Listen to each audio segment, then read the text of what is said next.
اس خوبصورتی اور خوشحالی کی وجہ سے اکثر دوسرے علاقوں کے لوگ مہمان بن کر ان کے علاقوں میں آیا کرتے تھے اور یوں یہاں کے رہنے والوں کو ان مہمان نوازی کا بوجھ اٹھانا پڑتا تھا۔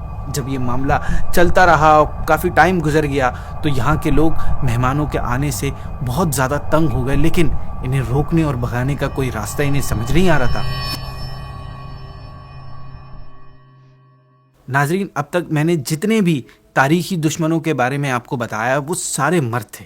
آج میں اسلام دشمن کے بارے میں آپ کو بتاؤں گا، وہ تاریخی دشمن جو عورت تھی۔ وہ کوئی عام عورت نہیں بلکہ ایک نبی کی بیوی تھی۔ جی ہاں، اللہ کے نبی کی بیوی اور اسلام کی دشمن۔ اس عورت کا نام وائلہ تھا اور وہ اللہ پاک کے نبی حضرت لوط علیہ السلام کی بیوی تھی۔ ناظرین، یہ بدنصیب عورت ایک لمبے عرصے تک اللہ پاک کے نبی حضرت لوط علیہ السلام کی صحبت میں رہی، لیکن پھر بھی سچے دل سے کبھی ایمان نہیں لائی، بلکہ پوری عمر اس نے منافقت میں گزاری۔ یہ اوپر سے تو خود کو مسلمان ظاہر کرتی تھی، لیکن در حقیقت حضرت لوط علیہ السلام کے دشمنوں کے ساتھ تھی۔ اس کی اسلام دشمنی اس وقت سامنے آئی جب اللہ نے قوم لوط پر عذاب بھیجا۔ اس کا جرم اور کارنامہ سننے سے پہلے ہمیں تھوڑا اس کا بیک گراؤنڈ معلوم ہونا چاہیے کہ یہ قوم لوط کے کس گناہ میں اور کیسے ان کے ساتھ انوالو تھی۔ ناظرین، میں بات کر رہا ہوں حضرت لوط علیہ السلام کی قوم کی۔ حضرت لوط علیہ السلام حضرت ابراہیم کے بھتیجے تھے۔ جب حضرت ابراہیم نے بابل شہر یعنی بیبلون سے ہجرت فرمائی تو ان کے ساتھ آپ علیہ السلام نے بھی ہجرت کی۔ حضرت ابراہیم فلسطین میں ٹھہرے اور حضرت لوط علیہ السلام نے اردن میں یعنی جو آج کل جارڈن کہا جاتا ہے وہاں پہ رہائش اپنائی۔ یہاں کچھ لوگوں نے آپ علیہ السلام پر قابو پا کر آپ کو قید کر لیا، آپ کا مال چھینا اور آپ کے جانوروں کو بھی ہانک کر اپنے ساتھ لے گئے۔ حضرت ابراہیم کو اس واقعے کی خبر ملی تو آپ سینکڑوں لوگوں کو ساتھ لے کر ان کے پیچھے گئے، ان کا ڈٹ کر مقابلہ کیا اور الٹیمیٹلی حضرت لوط علیہ السلام کو ان سے چھڑا لیا۔ ان کا مال اور سامان وغیرہ بھی واپس لیا اور ان دشمنوں میں سے بہت سو کو ان کے جرم کی سزا بھی دی۔ اس واقعے کے کچھ ٹائم بعد اللہ پاک نے حضرت لوط علیہ السلام کو اپنی نبوت عطا فرما کر شہر صدوم کی طرف بھیج دیا تاکہ آپ انہیں دین اسلام کی دعوت دیں اور برے کاموں سے منع کریں۔ ناظرین، آپ علیہ السلام جس قوم کی طرف رسول بنا کر بھیجے گئے تھے وہ اپنے وقت کے بدترین گناہوں، بری عادتوں اور قابل نفرت گندے اور گھٹیا کاموں میں لگے ہوئے تھے۔ ان کے گناہوں کی ایک لسٹ مجھے یاد پڑی ہے کہ شاید 33 ان کے گناہ پڑے تھے، جن میں بڑے گناہ یہ تھے کہ لوگوں کے سامنے پورا ننگا ہو جانا، خوبصورت لڑکوں کو گندی نگاہ سے دیکھنا، ان سے شہوت سے ہاتھ ملانا، ان سے گندی باتیں کرنا، مردوں اور نوجوانوں لڑکوں کا ایک دوسرے کے ساتھ جسمانی تعلق قائم کرنا، سیکچول ڈیزائر پوری کرنا، مسافروں سے زبردستی یہ گندے کام کرنا، پھر کھلے عام مذاق اڑانے کے طور پر یہ باتیں ڈسکس کرنا، جو یہ گندا کام نہیں کرتے ان کو برا بھلا اور بے وقوف کہنا، بیویوں کے ساتھ ناجائز طریقے سے جسمانی تعلق قائم کرنا۔ اور آپ جانتے ہیں کہ اس قوم میں یہ گندی عادت پڑی کیسے تھی؟ کیونکہ ظاہر سی بات ہے یہ گندا کام اس سے پہلے کسی بھی قوم نے کبھی نہیں کیا تھا، تو ایسے کیسے انہیں کرنے کی یہ چیز سوجی؟ اصل میں واقعہ کچھ اس طرح ہے کہ اس قوم کی بستیاں بہت آباد، خوبصورت اور گرینری سے بھری ہوئی تھی۔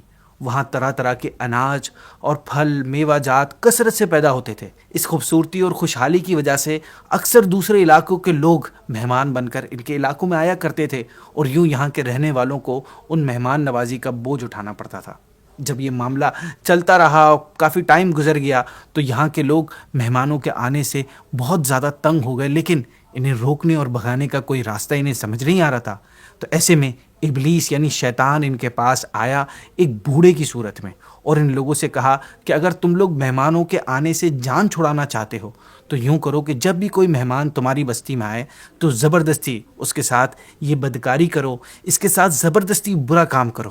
یہ مشورہ دینے کے بعد ان کی ہیزیٹیشن دور کرنے کے لیے سب سے پہلے خود ابلیس ایک خوبصورت لڑکے کی شکل میں مہمان بن کر اس بستی میں داخل ہوا اور ان لوگوں سے گندا کام کروایا۔ اس طرح یہ گندا کام ان لوگوں میں شیطان نے سکھایا انہیں۔ پھر آہستہ آہستہ یہ لوگ اس برے کام میں اتنے زیادہ ایڈکٹڈ ہو گئے کہ انہوں نے عورتوں کو بالکل ہی چھوڑ دیا اور ان کی جگہ مردوں سے اپنی سیکشول ڈیزائر پوری کرنے لگے۔ حضرت لوط علیہ السلام اس قوم کے پاس رسول بن کر تشریف لائے اور انہیں تبلیغ و نصیحت کرتے ہوئے فرمایا کہ اے میری قوم، مجھے اللہ پاک نے تمہاری طرف رسول بنا کر بھیجا ہے اور میں اس کی وحی اور رسالت پر امانت دار ہوں، اور تمہیں نصیحت کرتا ہوں کہ کفر و شرک اور دوسرے گناہوں سے باز آ جاؤ اور ان کی وجہ سے اپنے اوپر عذاب الہی نازل ہونے سے ڈرو، اور جس سیدھے راستے پر چلنے میں تمہیں دعوت دے رہا ہوں جس کی میں، اس پر چل کر میری اطاعت کرو۔ اس کے علاوہ آپ علیہ السلام نے ان لوگوں کی گندگی والی عادتوں پر وارننگ دیتے ہوئے فرمایا کہ کیا مخلوق میں تم ہی اس حرام اور خبیث کام کے لیے رہ گئے ہو کہ مردوں کے ساتھ بدفعلی کرو اور حلال اور پاکیزہ عورتوں کو چھوڑ دو جنہیں اللہ پاک نے تمہاری بیویاں بنایا ہے؟ تم اپنے اس گندے کام کی وجہ سے حد سے بڑھ چکے ہو۔ ناظرین، آپ علیہ السلام کی نصیحت کے جواب میں ان لوگوں نے کہا کہ اے لوط، اگر آپ نصیحت کرنے اور اس کام کو برا کہنے سے باز نہیں آئے تو ضرور آپ کو ہم اس شہر سے نکال دیں گے۔ یعنی قوم نے ان کی بات بالکل نہ مانی۔ جب قوم کسی صورت بھی اپنے کاموں سے باز نہ آئی تو آپ علیہ السلام نے اللہ پاک کی بارگاہ میں عرض کی کہ اے میرے رب، ان فسادی لوگوں کے مقابلے میں میری مدد فرما۔ آپ علیہ السلام کی دعا قبول ہوئی اور اللہ پاک نے قوم لوط پر عذاب نازل کرنے کے لیے فرشتے بھیج دیے۔ یہ عذاب صرف قوم کے لیے نہیں تھا، اس عذاب کا مزہ وائلہ کو بھی چکھنا تھا، کیونکہ وہ بھی اپنی قوم کے ساتھ ان گناہوں میں شریک تھی۔ وائلہ قوم کے گناہوں اور اسلام دشمنی میں اس طرح شریک تھی کہ جب بھی حضرت لوط علیہ السلام کے گھر کوئی بھی مہمان آتے تو یہ آگ جلا کر قوم کے بدکار ترین لوگوں کو ان مہمانوں کے بارے میں بتا دیتی تھی۔ پھر وہ آ کے مہمانوں کے ساتھ برے کام اور بدکاری کرتے تھے، اور آخری بار بھی اس نے یہی کیا جب فرشتے خوبصورت لڑکوں کی شکل میں حضرت لوط علیہ السلام کے گھر آئے۔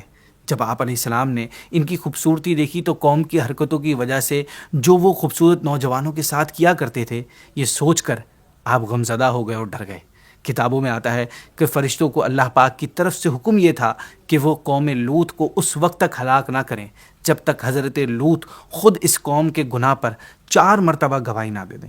چنانچہ جب یہ فرشتے آپ علیہ السلام کے گھر آئے تو آپ علیہ السلام نے ان سے فرمایا کہ کیا تمہیں اس بستی والوں کے بارے میں نہیں پتا تھا کہ یہ مہمانوں کے ساتھ کیا کرتے ہیں؟ فرشتوں نے کہا کیا کرتے ہیں؟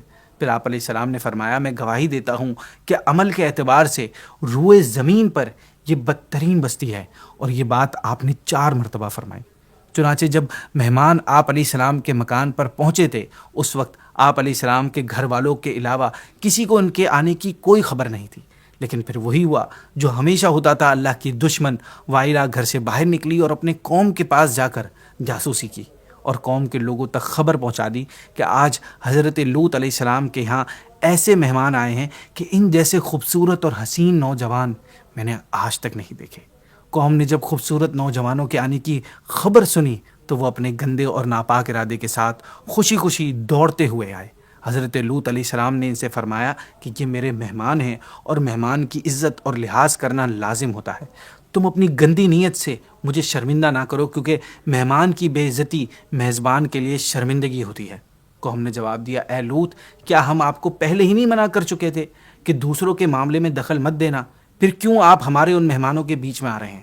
آپ علیہ السلام نے بہت اچھے انداز میں اپنی قوم کو سمجھاتے ہوئے اور ان کے ضمیر کو جھنجھوڑتے ہوئے فرمایا کہ اے لوگو، یہ میری قوم کی بیٹیاں تمہارے لیے نکاح کی صورت میں پاکیزہ ہیں، سو اگر تمہیں جنسی خواہش پوری کرنی ہے تو ان سے نکاح کر کے جائز طریقے سے پورے کرو کہ وہ تمہارے لیے حلال ہیں، اور اللہ پاک سے ڈرو، اپنے کفر اور نافرمانی سے باز آ جاؤ، اور میرے مہمانوں کو کوئی برا کام کر کے مجھے ان کے سامنے شرمندہ مت کرو۔ کیا تم میں سے ایک بھی کوئی ایسا آدمی نہیں ہے، کوئی نیک آدمی، کہ جس کی بات مان کر تم اس برے کام سے باز آ جاؤ؟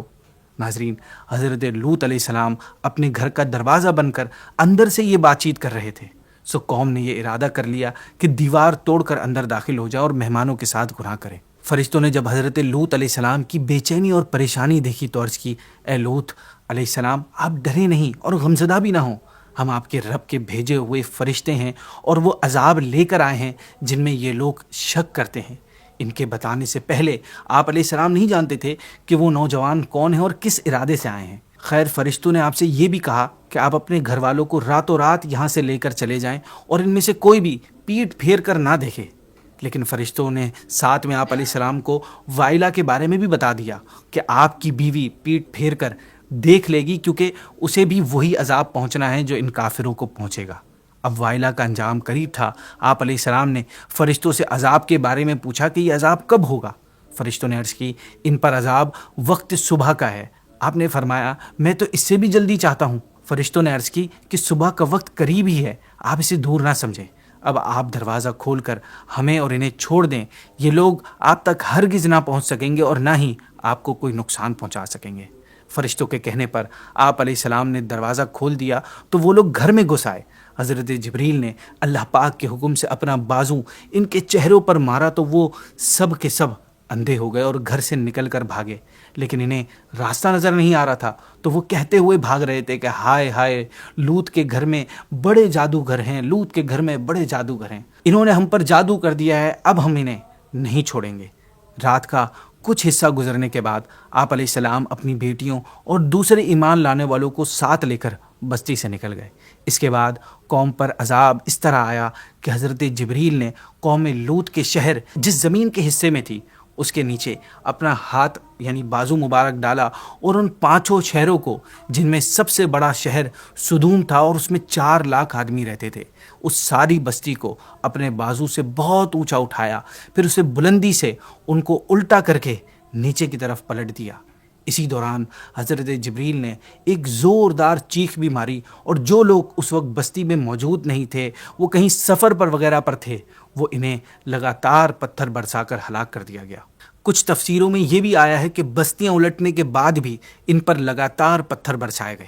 وائلا عذاب کا شکار ایسے ہوئی کہ جب قوم لوط پر عذاب آیا اور پتھروں کی بارش ہونے لگی، اس وقت حضرت لوط علیہ السلام اپنے گھر والوں اور ایمان لانے والوں کو ساتھ لے کر بستی سے باہر چلے گئے تھے۔